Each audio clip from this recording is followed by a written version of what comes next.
ఏరా అంతలా నవ్వుతున్నావు? నాన్న టీచర్ మీద సీరియస్ అయ్యారమ్మా. ఏమైందండి? ఏమైందంట వేటి?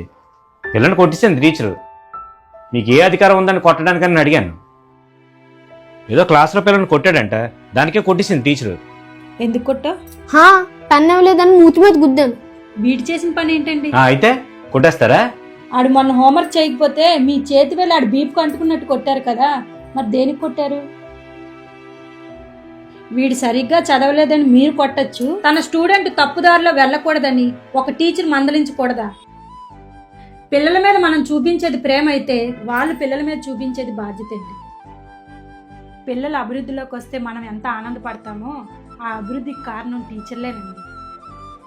వాళ్ళు అలా కఠినంగా ఉంటేనే వీళ్ళు క్రమశిక్షణతో పెరుగుతారు. నేను చాలా పెద్ద పొరపాటు చేశాను. రేపు ఆ టీచర్ని క్షమాపణ అడుగుతాను. టీచర్ని ప్రశ్నించే ముందు మన పిల్లలు ఏం చేశారో అడిగి తెలుసుకోండి. నేను కూడా టీచర్ని సారీ అడుగుతానమ్మా. సరే, ఇంకెప్పుడు కూడా ఎవరిని కొట్టడాలు ఏవి చేయకూడదు.